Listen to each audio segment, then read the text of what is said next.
For our daily devotion, guys, it's March 20, 2026. Ang bilis, grabe. But anyway, March 20, Psalm 135. I wait for the Lord, my soul waits, and in His word I hope.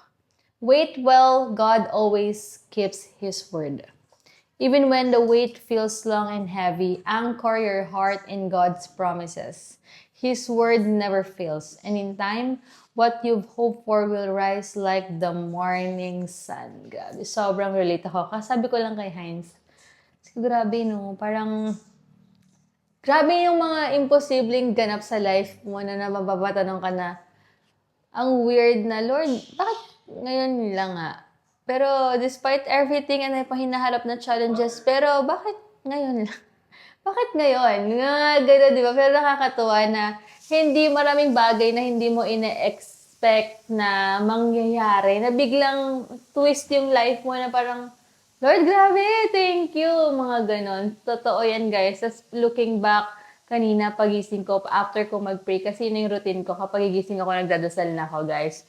Looking back, sabi ko, dati ilan lang yung minors ko, yung viewers ko, natitira 10, 5, minsan 3 lang, minsan parang pero ngayon, sobrang grabe si Lord mag-work sa life. So, pag may nagsasabi talaga or nagfe-feedback sa akin, talagang ino-honor ko si Lord. Kasi kung asan ako ngayon, dahil yun sa Kanya, sa faith ko.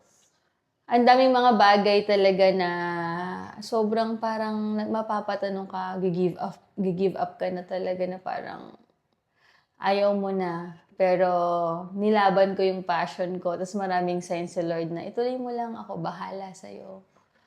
So yun, and I'm so happy and grateful kung ano man. Alam ko wala pang challenges, pero I know nothing is impossible ka, Lord. Hindi ako natatakot na i-surrender everything sa Kanya. Kasi sobrang worth the wait talaga lahat ng mga plans niya sa atin. Kasi nga, alam niya, kapag sinunod niya yung plano natin, mapapahamak tayo, magyayabang tayo, makakalimutan natin siya. Gusto niya humble lang tayo. At gusto niya yung pag-stay natin sa mundong to makabuluhan. Marami tayong matutulungan, marami tayong masisave na tao. Yun lang naman yung goal natin sa life, and then siya na bahala. The rest will follow, siya na bahala. God will do the rest na kapag susundin mo lang yun na si God yung priority mo.